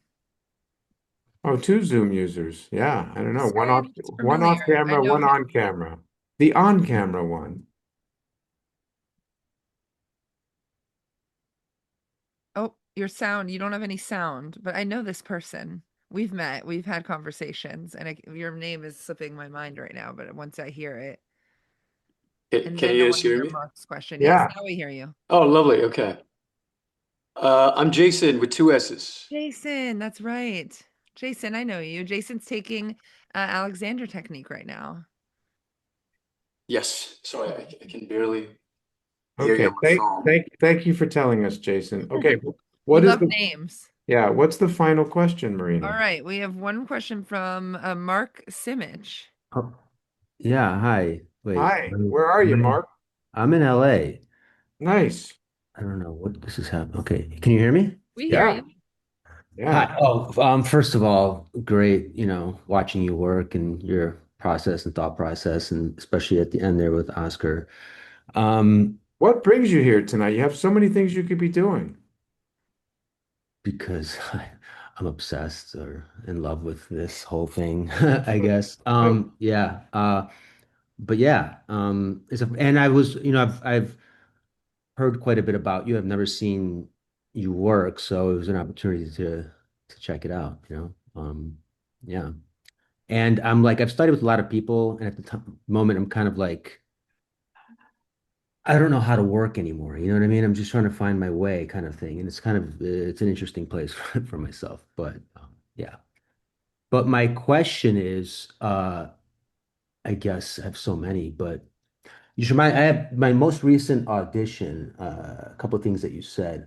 For example, I put my tape in, and director's like, I loved your tape. That was great. So now let's talk. That's not the character. So now let's talk about what the character is, right? It's kind of going along with what you just said. And, even though it wasn't what it was, but so he said this character's not as self-assured as you are, and he's much more conflicted, and he's so on and so forth. And these are things that how I've at least see myself that I used to be and kind of try to become more confident as a person, right? So when these things came up to me on the fly, I was like, part of me felt like, and I don't know if it's judging the character, but I'm like, I felt like a little bit like I was going backwards in my Yeah. in my evolution. And I was like, So am I judging the character, or is this something that maybe just don't want to do? Or it was an interesting space for me. And then I think it went well, but I found myself in my body struggling a little bit on the fly to kind of, I almost felt like I needed to build this back up in myself to actually do this instead of Too just, complicated. No, I don't think so. Yeah, that's very typical when you've worked hard to achieve some level of maturity and self-realization, and then you play a character who reminds you of who you used to be, and you work so hard to get where you are, it can feel personally like regression, but it's not personal. It's a little bit like Monopoly. When you land on jail, you're just visiting. You don't have to stay there. So you're just visiting this version of you, right? You're not like stuck there. And, then, after you film the thing or do whatever, go do some kickboxing or whatever that reminds you of how wonderful you've become, right? So, but that's very typical. It's a kind of resistance, or we have some wonderful script analysis teachers here, and Pandora Scooter, who wrote a wonderful book that we use, calls that baggage. That's the mm, shit you bring to the script. That's your stuff that has nothing to do with it. If you're an mm, actor, then you're saying, I'm down for the ride, right? And who you used to be and who you are kind of irrelevant, right? And when you feel awkward in your body, chances are that's some sort of weird resistance where some part of you is like identifying in a way that's not so useful because your job is to tell the story. Your yeah, job is not to be you. No one goes to the theater to see you. They go to see themselves and they go to see the character. And that's your job is to transform into that, right? So therapy is helpful and a coach is helpful. What's really cool about your story is you got something that rarely happens, that used to happen when people auditioned in person. You'd get an adjustment. Most of the times you send tapes out into the ether and you never hear anything. So the mm, fact that this director took the time to reach out to you and say, hey man, you are interesting, but we need to make some adjustments here is such a major compliment to you, right? That does not happen. mm, Rarely happens. So the fact that it happened, bravo. And the fact that you noticed that, to me, it's an opportunity, right? yeah, Right? yeah. It's strange because I feel like it hasn't happened for a while, or in this particular way where I was like, I felt myself resist, and I was like, Yeah, great. So you notice that. You yeah, notice that, and then do you have some, you know, that's why we're professionals. You know, like it ain't about your mood that day, hmm right? Your job is to do the job, right? I mean, I have someone I'm coaching right now who's an A-list actor who I won't name, but you know this person. I mean, you've heard of them. And they have a love interest in this series that they're filming. They're number one on the call sheet, and this person's a total jerk. This person will cut in the middle of their take. This person is dramatic in ways that are just like so bad. This person is just such a horror to work with, but that is irrelevant because when the director says action between action and cut, that is your territory and it's your job to do it. You don't have to like who you're acting with. And what's weird is in the edit, it looks great. It looks like amazing chemistry, which is just fucked up. But and they're probably going to kill this person off because they're so hard. If the series gets renewed, which hopefully it will, this person ain't coming back. But for 10 episodes or 8 episodes this season, they've been a total jerk and it works in the edit, which is, weird, right? But it doesn't matter how much they like each other or not. Their job is to be professionals. And you know that. I can tell you know that. yeah. Hmm. I love it. All Well, right. thank you. Thank you so much for your question, Mark. There's so Yeah. many people who want to ask questions, but I see the time and Jesus Terry, and Christ almighty, I got I to want get to, I home. want to get you home. I'll do one Um, more. If we got 20 okay. people left, we've only lost four. I'll do one Good. more. I Fred. also want to, so Fred's going to ask a question and then we'll end. But I just want to say also, you reminded me, we do have, if you are in New York and you want to see some more work in person, Terry's doing an in-person version of this that shows more of the whole range of the program. So 6:30 p.m. at our studio this Thursday, there will be snacks. Next And Thursday. Thursday, Next they can, Next Thursday. Thank you, Thursday. Angela. Next and Thursday. this Thursday, if there's room, they could come and pay a little bit of money to audit my master class, which is a 4 hour extravaganza. If you can't get enough of Terry, we have lots of ways for you to hang out with him. Just to Oh, butt in real you quick. can get enough of me. All right, let's take this last question from Fred if he's still with us. There you are, Fred. Yep, I'm here. Awesome. Last question. Here we There you go. go. Hi, Terry. Good to see Hi. you. I haven't Hey, worked with you yet, but this is the third time I've audited something with no you. way. I see you got your guitar. I've got one of mine here. Oh, there you go. Yeah. No, Yeah. but the way you work totally speaks to me. So I'm sure I'm going to have to work with you the next time you come to Atlanta. But there's a quick question. We're coming in May. What's the dates, Marina? I will find them and tell you by the end of his question. Okay. Yeah, I'll just write that down. But we're talking about self-taped auditions that they're completely unnatural, especially when we get the script. The biggest problem for me that I have is we get something, we can have a really good reader, but then we might be talking to three different characters. Mm-hmm. And to react, which is acting, do you have any tips on how to do that with nothing there? Eye lines. Oh, I always use eye lines, but trying to imagine their reactions is really tricky. Well, but I mean, it's kind of like green screen acting. Like, oh my God, there's a monster. No, stop. No, it's another one. Like, Yeah. I mean, we do that all the time. And if you want to practice, get three friends, put them in three different parts of the room, and practice the reality of that, right? But it's, like I'm doing a scene in a bank, and there's a mom, I'm the bank teller, and there's their little daughter, Emily. Hi, Mrs. McGillicuddy. It's so nice to see you. Hi, Emily. You look great today in that pink dress. It's all eye lines, right? No one's there. I mean, Yeah. and I'm not the best person to talk about auditions because I'm not an I mean, I can coach people for auditions, but I don't tape it for them. I'm not, I'm there to get the acting clear. And the Yeah. acting can be clear. I will play all three of those people when we coach, right? But acting's about doing, and acting's about circumstances and relationships.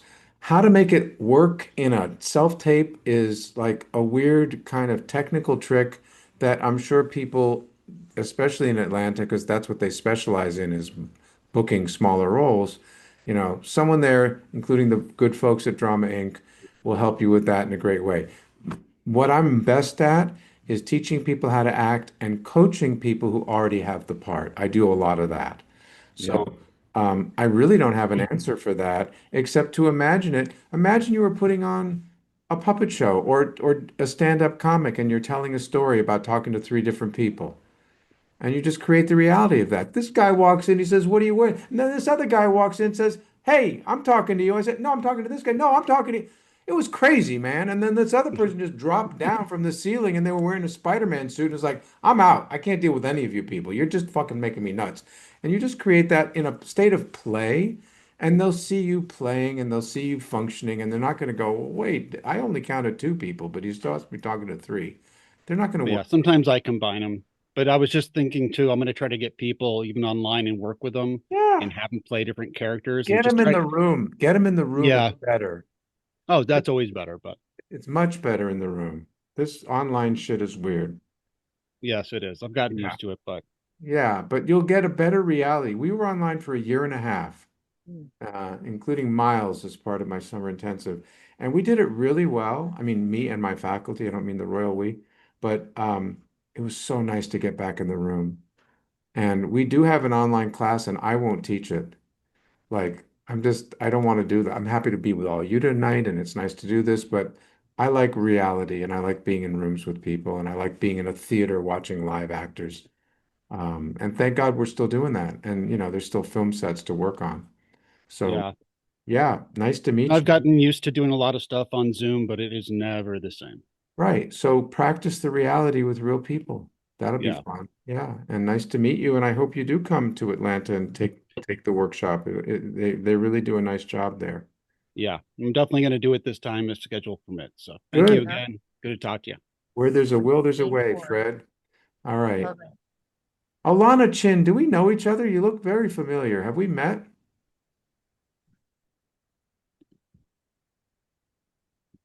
Oh, I think she's muted. Trying to unmute. She's I know hiring her Alana. unmuted person. Hi, Terry. Hi. I haven't met you, but I've audited about 5 times now. I can't get Motherfucker. enough. Well, when are you going to come and do it? I'm hoping this coming summer. That's great. From I've your got a 3 and 5-year-old, but if I can make it work, I'll be there. Oh, it's possible. We got lots of parents who come and do it. Yeah. Yeah, So yeah, you can make it work. It's Alana like banana. Alana like banana. That's I right, Oh, Marina. sorry. No, I'm remembering because Alana said that to me, and I said I'm Marina, like ballerina. That's right. No. Alana's gonna make it. She's gonna be. I have to connect you. I'm gonna connect you with Kylie Larson, who is also a mom and made it work. And I did not Right. remember. And Emily from last summer Oh yes. had the younger Be kid. wonderful. I Yeah, love it. Well, Love Terry, it, I want Terry. you to get home to your little ones. yeah, Thank you all for being here. This is lovely, and I hope that everyone got something out of this. yeah. If you want to come to our open house, Angelin dropped that link in the chat. It might be there. It is. It's the second to last thing. Next Thursday. If you come this Thursday, I'll be talking to intensive students about the 2 years.